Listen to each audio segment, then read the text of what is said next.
Un acto educativo en una persona. Un acto educativo fue capaz de transformar el mundo.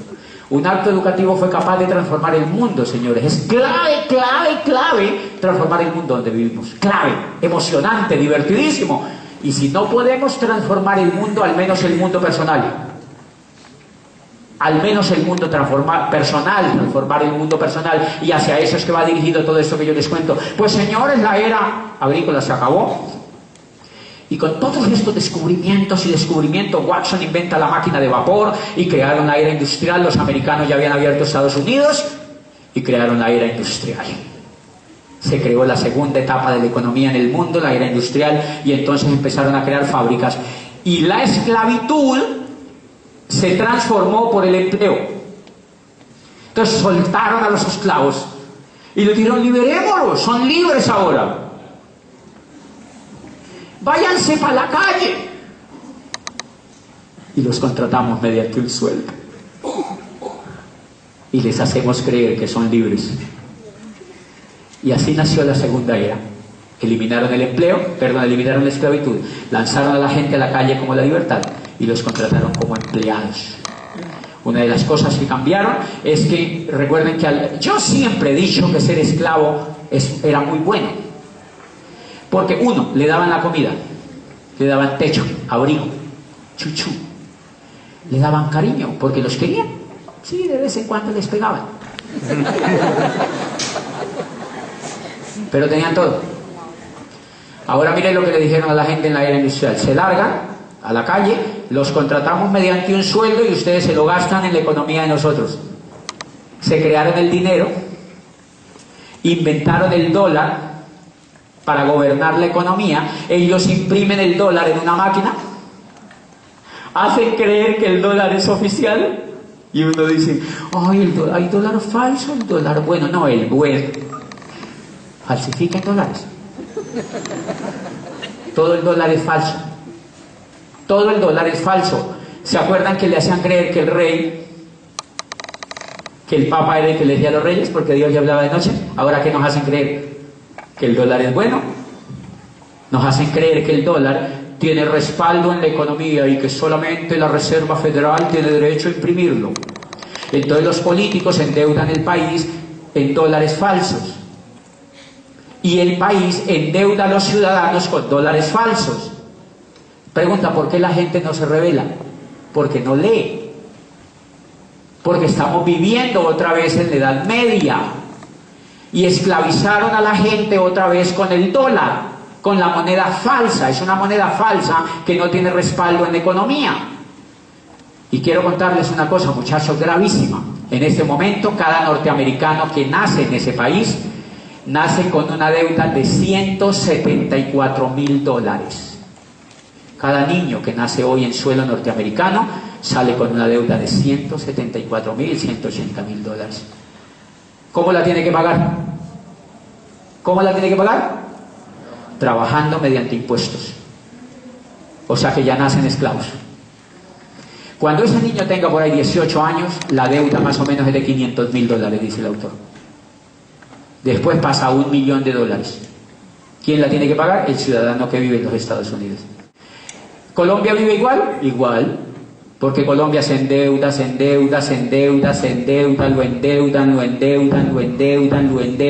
lo endeudan, se hacen amigos del Fondo Monetario Internacional, lo endeudan. ¿Y quiénes tienen que pagar eso? Los que vivimos en Colombia. ¿Cómo lo tenemos que pagar? Mediante impuestos. ¿Cuándo se acaba eso? Cuando haya una revolución. ¿Cuándo se acaba eso? Cuando haya una revolución. Pero yo prefiero no hacer ninguna otra revolución, porque yo sé, yo no soy capaz de hacer una revolución tan grande. Yo hice una personal. Me gustó más que dar el ejemplo. Me dijeron, yo conocí una oportunidad y me dijeron: si los dólares que imprimen son falsos, no se queje, apréndaselos a ganar. Y yo dije: ¿cómo así? Me dijeron: sí, todo el problema es que usted no se los ha aprendido a ganar. Problema educativo. La era industrial creó también un modelo educativo para que la gente no aprendiera a ganar dólares. Crearon un modelo educativo para que los niños fueran lo menos creativos posibles.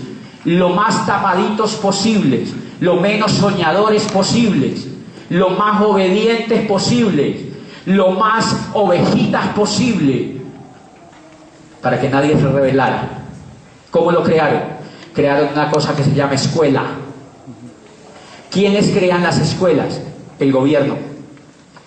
La educación pública se la inventaron en Francia bajo el gobierno de Napoleón para poder mantener a la gente en paz, porque acaban de salir de una revolución.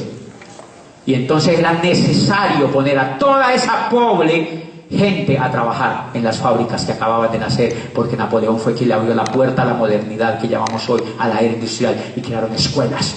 Eduquen a todos esos pobres en esas escuelas. ¿Cómo los educan? Le ponen una profesora a los niños a que les enseñe tonterías. ¿Dónde están los ríos?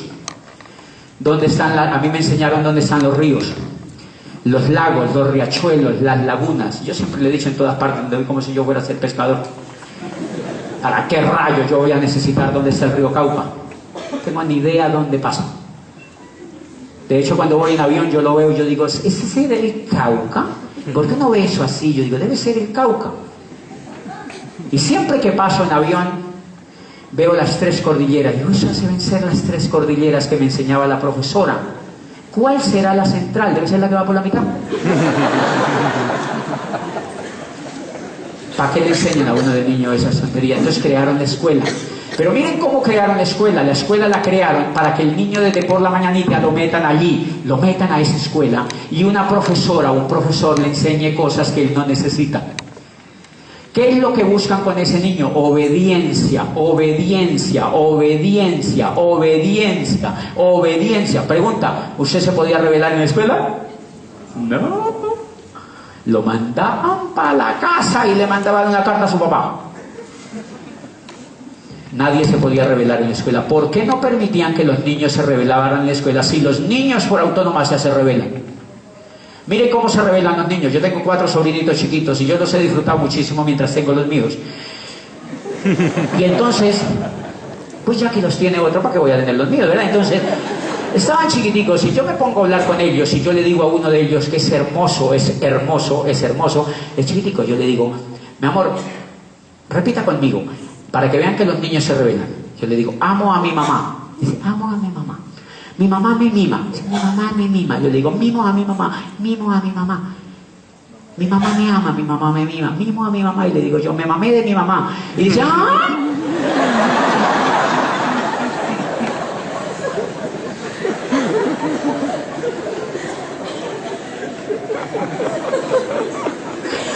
¡Ay, qué lindo! Me mamé de mi mamá.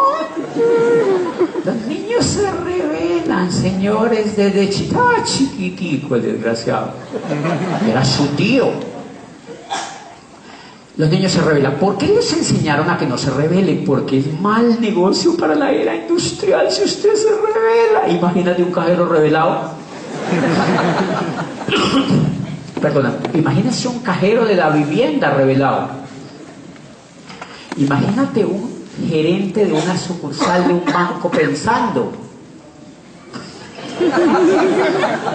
Es un crimen para un banco, es un problema el berraco para un banco que el cajero piense y que el gerente piense, porque los bancos prestan plata de la nada. Hello. Los bancos, cuando la señora va a hacer un préstamo, lo que crean es un número digital. Ellos no tienen el dinero y la ponen a trabajar a ella a pagar un préstamo que ellos no tienen. Los bancos es la mayor estafa en la sociedad moderna. Los bancos prestan plata que ellos no tienen ni tendrán. Es un número ficticio que te hacen aparecer en la cuenta y te esclavizan por 30 años, por 20 años, por 10 años, por 5 años. Ellos pueden prestar 100 veces lo que tú metes en ahorros. O sea que prestan plata que no tienen. O sea que un gerente que piense es muy peligroso. Por eso los mandan a la Javeriana, por eso los mandan al ICESI, por eso los mandan a las universidades, porque, perdónenme con todo respeto, y yo les digo con todo el cariño y respeto, yo fui rector de una universidad durante 9 años. En las universidades no se piensa. en las universidades no se piensa, porque el régimen de las universidades y de la educación tradicional es que es prohibido pensar, porque si se piensa, se ataca el régimen. Y cuando hablo de régimen, no es del régimen político, es del statu quo de la sociedad. Por eso ustedes no han notado que siempre que educaron a este muchachito, que le hacían repetir. Repita. Yo entro a la facultad de Derecho, un tipo se para allá a explicarme, dice el Código Civil, y copia lo que está en el código. Y yo me le empiezo a revelar y digo, profesor, ¿por qué me hace copiar lo que está en el código? Luego ya no está en el código copiado. ¿Para qué rayos lo voy a repetir yo otra vez lo que usted? ¿Para qué lo copia usted? Yo vuelvo y lo copio. Y yo vuelvo y se lo repito. Profesor, ¿qué pasa en ese coco suyo? No. No se puede revelar, desgraciado. Y menos si usted es huilense. Tipo recién llegaba, ya que me voy a revelar. Yo me empezaba a revelar, profesor, pero ¿para qué me pone a copiar? Miren los terribles idiotas. Estos, cuando llegábamos al examen de Derecho Laboral, escondan todo. El profesor se paraba así, escondan todo. Silencio sepulcral. Escondan todo. Está copiando. 1, 0. Es increíble la estupidez de la educación. Cuando uno sale de la universidad, todo es copiado. Todo es copiado, porque si yo soy abogado, litigante y soy amigo de la doctora que es fiscal, adivine dónde voy. Usted no sabe una jurisprudencia que gane este caso. Ella que me dice, sí, pero me gasta un helado. Y ya está. Y yo copio la jurisprudencia. Todo está en Google, nuestro gran amigo. Y entonces la universidad es tan estúpida que no deja a los niños copiar. No deja a los niños el colegio copiar. El jardín no deja copiar a los niños y los educan con miedo, con terror, para que ellos no piensen ni desobedezcan. Los sacan de las clases si ellos piensan y desobedecen. Y entonces crían a un niño estúpido, un niño que no piensa, y entonces ese niño, pero eso es más grave aún todavía lo que está haciendo la educación. ¿Por qué era buena ese tipo de educación? Porque el niño saliera a buscar empleo. ¿Cómo encontraba? Dios lo bendiga. El problema es que hoy pierde el tiempo porque ya no encuentra empleo. El muchachito sale de la universidad y llega donde el papá y le dice, papi, ¿no hay nada? Pues no hay nada, señores, porque la era industrial se acabó. Pero lo terrible que hace la educación es que saca un niño sin creatividad, saca un muchacho sin creatividad, saca un muchacho sin iniciativa, saca un muchacho sin emprendimiento, saca un muchacho que no es capaz de usar el coco, saca un muchacho a vivir en un país brillante como Colombia, pero no es capaz de transformarlo, porque no ha sido educado para transformar ese país. Son 5 años repitiendo tonterías y teorías tan absurdas como esto que les voy a contar. El conocimiento en el mundo se reforma cada 6 meses en este momento. Cada 6 meses cambia totalmente el conocimiento, y una carrera en la Javeriana dura 5 años. O sea que cuando uno egresa como 20 veces desactualizado. O sea, tiene uno que rehabilitarse después. Uno sale desactualizado a la enésima potencia y le entregan un cartón. Abogado. Son tan absurdas las universidades que en este momento están montando carreras de ingeniería industrial. Y la era industrial se acabó hace 15 o 20 años. Ya no vivimos en la era industrial, y hay gente en estos momentos estudiando ingeniería industrial. Increíble. Esos muchachos, yo siempre he dicho una teoría que yo digo, ellos, claro, cuando salen de la universidad, ellos les ponen un cono y se lo ponen en la cabeza. No coordinan nada. Ellos no entienden el mundo, les ponen un cono y ¡pum!, se los ponen en la cabeza. No son competitivos. Por eso es que yo digo que las universidades tienen franquicia de Ventolini a la entrada. ¿No han visto? Hace poquito le di una charla a una universidad en Bogotá y les digo, miren, por eso es que la universidad suya tiene una franquicia de Ventolini a la entrada, para que de una vez se vaya comprando el cono. Señores, es un descrédito en este momento la educación tradicional, un absoluto descrédito para la sociedad, la educación que tenemos ahora. No sirve, no es competitiva, se pierde el tiempo. Tenemos que hacer una revolución personal, y cuando les digo una revolución personal no es solo que hagan esto, es la que tú quieras, pero tienes que hacer una revolución personal, tienes que hacer una revolución educativa, porque con lo que has vivido, con lo que te han enseñado, con lo que te dice la televisión que tienes que hacer, con eso no puedes triunfar en el mundo de hoy. Por eso una señora en México se me acercó un día hace poquitico y me dice: Diamante, yo tenía un sueño increíble que tú vinieras a México porque mi hijo quería oírte. Me llevó un niño de 9 años, hermoso así, y me dice: mi hijo quería venirte. Yo estaba hablando en el auditorio de la Universidad de México, de la UNAM de México, y me dice: mi hijo quería escucharte en vivo porque te ve por YouTube, oye tus CDs y no sé qué. Y entonces le dije: el único problema, Diamante, es que mi hijo no quiere ir a la escuela. Entonces yo me quedo viendo a la señora y le digo: señora, la felicito, tiene usted un hijo brillante. Delante del niño: te felicito, mi amor, eres brillante. Apréndete una cosa, le dije al hijo: a la mamá hay que quererla, pero no hacerle caso.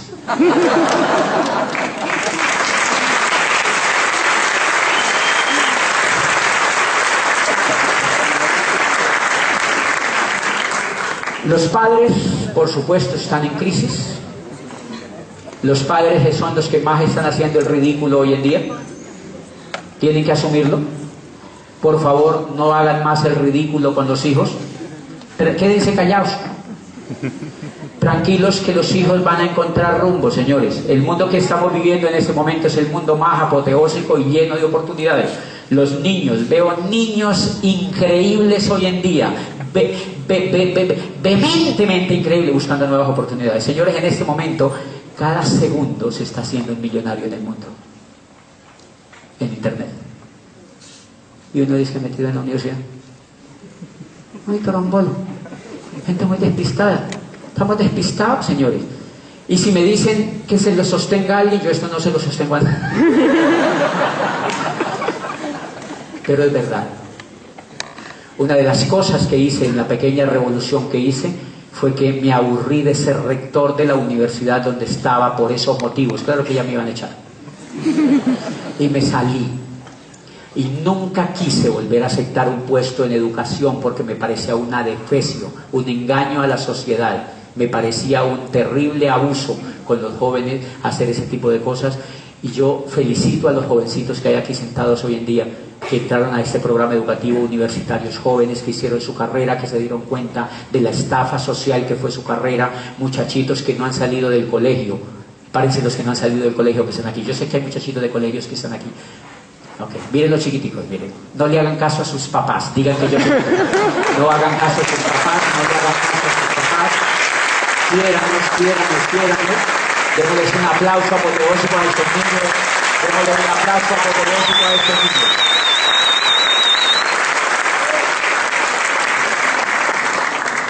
Los niños hoy en día están viviendo en una etapa fantástica de la humanidad, la época más brillante que hemos vivido. Nunca habíamos tenido una explosión de tecnología, de creatividad y de crecimiento en el mundo como la que estamos viviendo hoy, de manera que esos niños pues solamente necesitan ser entrenados. ¿Qué revolución hice yo? Vamos a arrancar ahora sí, finalizando esta charla, porque mire, yo traigo presentaciones pero no las presento.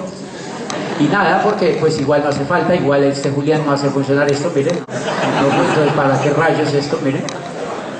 ¿Ah? Ay, fue pucha. Parece que hubiera nacido en el sur yo. ¿Cómo así? ¿Cómo? Ya le doy, ¿verdad? Ok. No, eso no. Ok. Mire, bien, entonces arrancamos. Pues señores, todo en la vida, recuerden que en la era agrícola nos enseñaban vehículos. ¿Cuál era el vehículo en la era agrícola? Tener tierra. Pero a la gente no le enseñaban a conseguir tierra. Los únicos que tenían tierra ya eran los clérigos y los nobles. En la era industrial, el vehículo para conseguir dinero, ¿cuál fue? El empleo.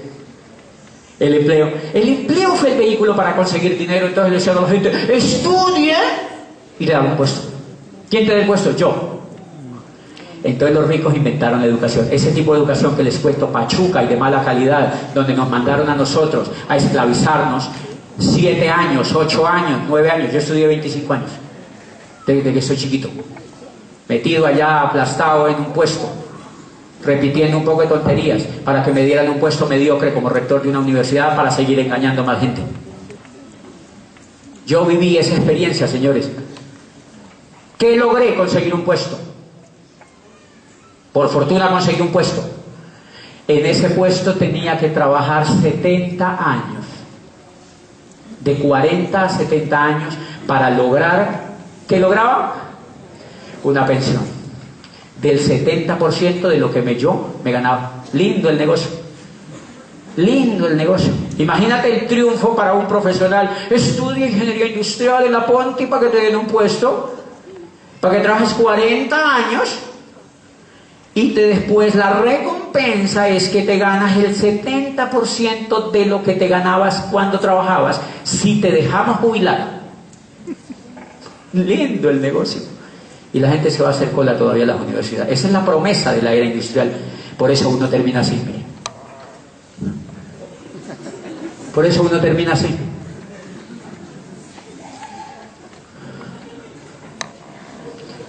Claro, eso se llama vehículo. Eso se llama vehículo. Eso se llama vehículo. Entonces el vehículo en la era industrial que nos enseñaron a usar se llamaba empleo. Y ese empleo, imagínense, vamos a hacernos una imaginación rapidita en este momento. Imagínense, ¿cómo es su nombre?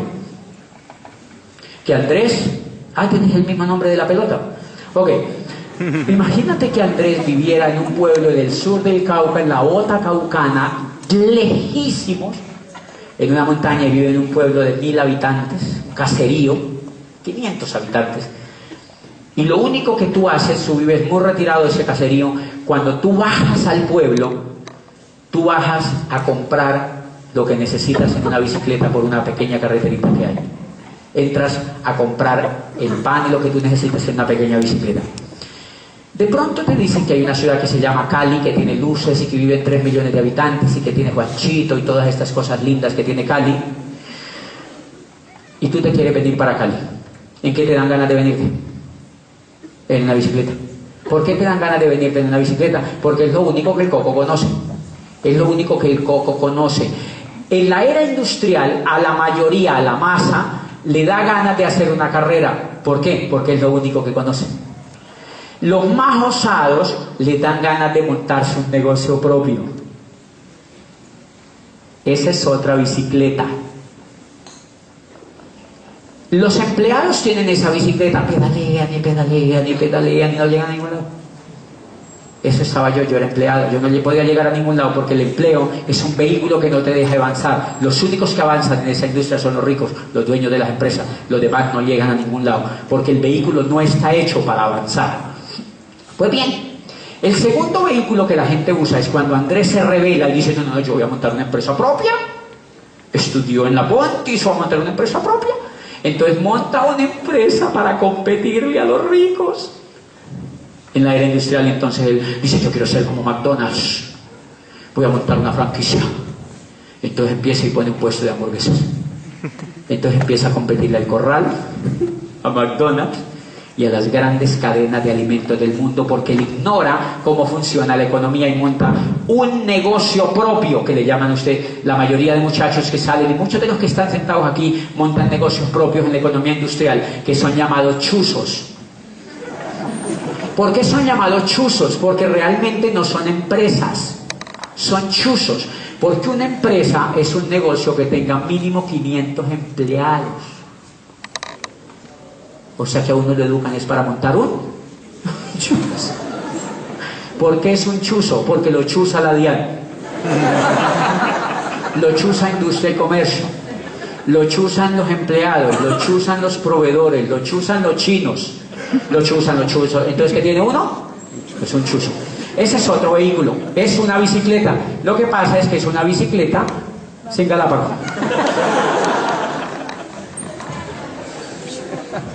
Entonces, los que tienen negocios en la era industrial, negocios que dice que son propios, lo que tienen es un chuzo, es una bicicleta sin galápago.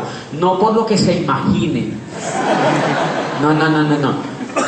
No es por lo que se están imaginando, es porque no se pueden sentar. Ustedes tienen que pedalear parados. Por eso los que tienen negocios propios, peluquerías, talabarterías, droguerías, carnicerías, todas esas cosas, ellos pedalean parados porque ellos primero le tienen que pagar a sus empleados y después queda para ellos algo. Eso es ignorancia en la economía. ¿Por qué tienen ese tipo de negocios? Porque no saben dónde va la bolita de la economía. No han leído libros, no tienen entrenadores, no saben para dónde va la economía. Por eso, señores, si aquí hay invitados que tienen chuzos, bienvenidos. Ustedes están al porta de conocer un modelo empresarial que es la oportunidad de tener una empresa propia, no en la era industrial, sino en la era de la información. Señores, pues miren que esta era la información que yo tenía. Yo tenía dos opciones: o montarme en la misma bicicleta que yo tenía, que era el empleo, o pasar a esta bicicleta. Esta no me gusta. Qué susto. Esta bicicleta no me gusta. Entonces, ¿qué tuve que hacer? Pues yo conocí este negocio y lo que tuve que hacer fue una revolución. Una revolución. Llegaron libros a mi cabeza, llevaron CDs, me invitaron a un seminario como estos, fui a una convención y empecé a conocer gente rica que hacía esto y que tenía una empresa en la nueva economía, en internet, y yo me empecé a dejar permear e empecé a hacer una pequeña revolución. ¿Cómo se hace esa pequeña revolución? Se hace con educación, se hace con información, se hace con libros. El 9 y 10 de marzo va a haber una conferencia en Cali, va a haber una convención en Cali regional, donde vienen profesores de España, de Estados Unidos, y viene uno de los 5 más grandes e impactantes del neuromarketing en el mundo. Se llama Jürgen Klein. Viene Jürgen Klein, viene Miguel y Pilar Aguado, que eran gerentes de la General Motors en España, y viene Pepe y Lady Cohen de Miami, inmigrantes que llegaron en una balsa a Miami y conocieron esta oportunidad y hoy son prósperos en la nueva economía porque conocieron. Esos son los profesores que vamos a tener en esa convención el 9 y 10 de marzo, y eso es lo que ayuda a hacer la pequeña revolución. Pues les voy a contar la revolución que yo... Miren lo que pasa si uno no se educa. Miren todos los vehículos que les he mostrado anteriormente a lo que nos lleva. Apaguen las luces de atrás, por favor, de donde están los muñecos. Eso, miren a dónde nos lleva, señores, si nosotros no nos educamos. Si nosotros permitimos que los niños sigan persiguiendo el empleo o que se eduquen para montar un chuzo, miren lo que terminan.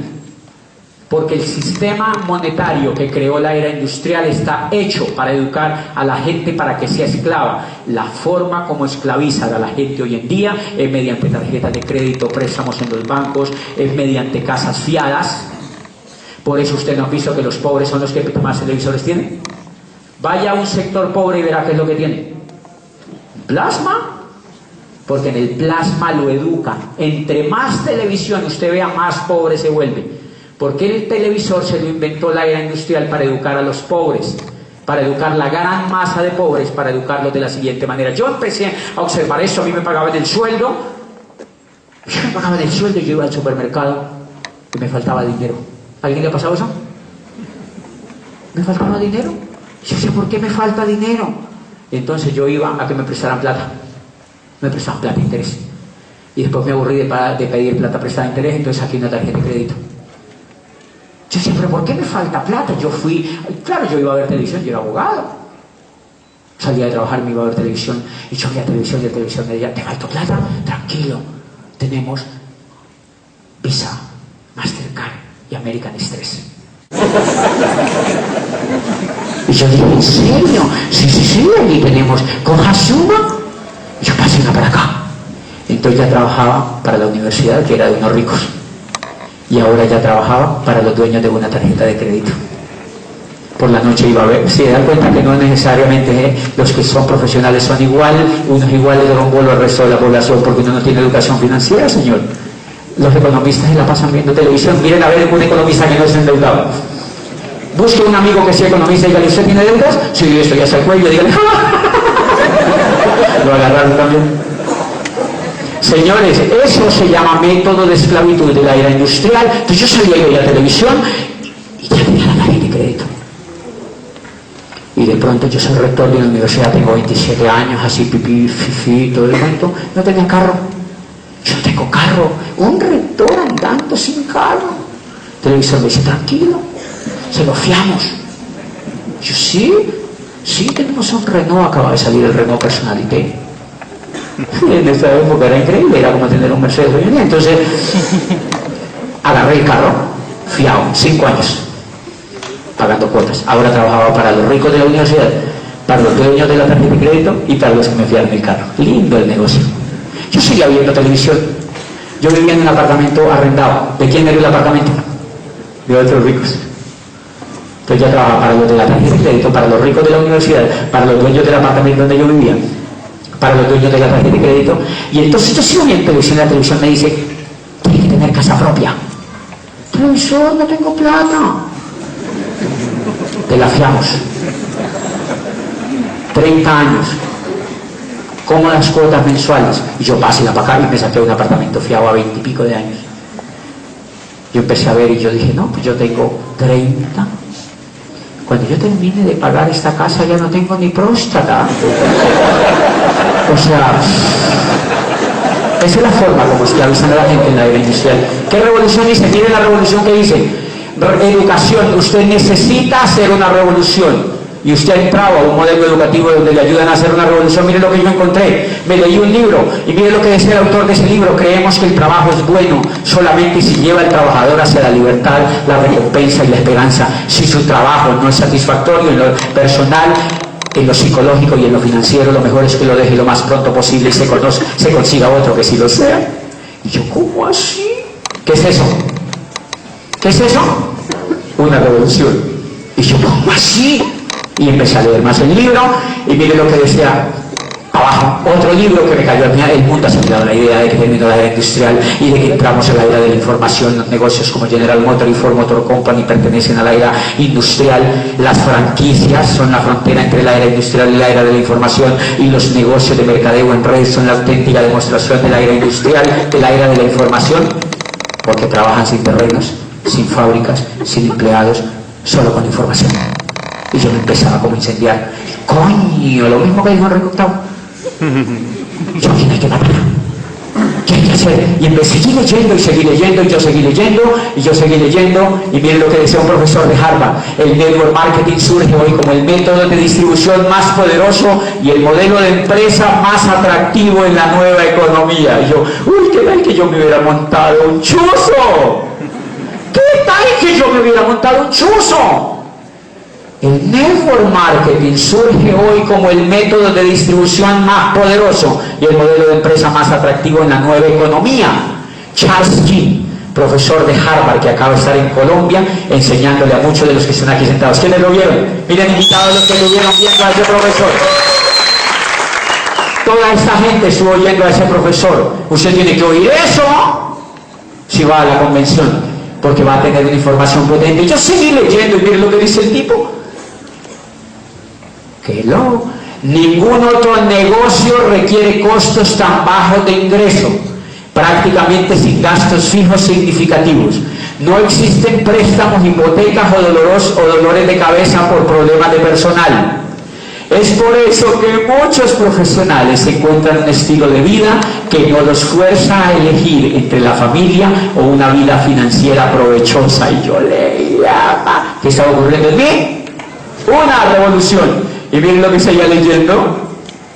El mundo del trabajo está cambiando y nunca volverá a ser el mismo. El viejo modelo en el cual cambia 40 años de su tiempo, talento y devoción a una compañía o profesión a cambio de un ingreso seguro y reconocimiento de sus pares, ha sido destruido y no será rearmado. Entonces, ¿qué me ponía a buscar allá afuera? Si tú sigues insistiendo allá afuera y si tú sigues haciendo que tus hijos sigan haciendo lo mismo que tú, estás ignorante de lo que está en el mundo vigente hoy. Por eso es necesario que haga una revolución. Y entonces, ¿yo me empecé a emocionar o no? Yo me empecé a emocionar y yo empecé a creer en el negocio que nosotros hacemos. Yo ganaba 0 pesos en este negocio, pero ya tenía información en mi coco y yo empecé a hacer esto. Miren, mi coco empezó a hacer gimnasia. Mi coco empezó a hacer gimnasia mental, empecé a alzar pesas.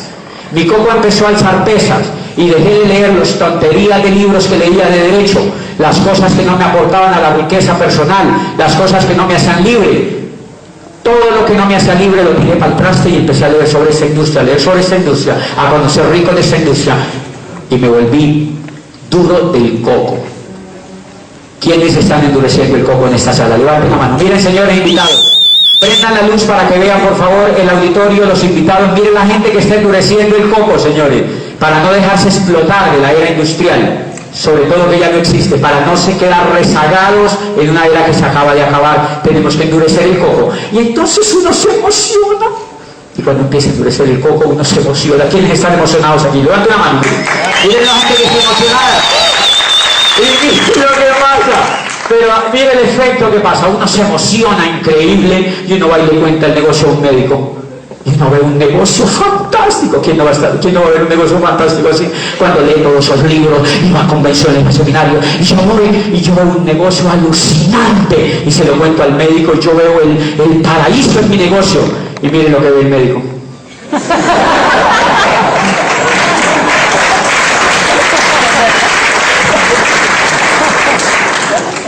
Aplaudan todos, por favor. ¿Qué es eso? ¿Por qué el médico ve eso? Porque no tiene coco, señores. Porque no tiene coco. Yo esta semana he dado planes. Personalmente le he contado a gente que yo me hice libre al tercer año de estar en este negocio y que vivo como el 1% de la población colombiana en Cali, sin salir de Cali, que viajo por el mundo con esta oportunidad y que ayudo a miles de personas en el mundo y que entreno grupos de jóvenes en Chile, en Argentina, en Uruguay, en México, en Lisboa, en Madrid, en Milán y en Roma. Grupos de jóvenes universitarios que hagan una revolución. Y uno les compara a la gente y dice, interesante. Porque ellos lo que ven es eso. Nos vemos en la segunda parte. Lo que sigue es increíble, lo que sigue es increíble, lo que sigue es increíble.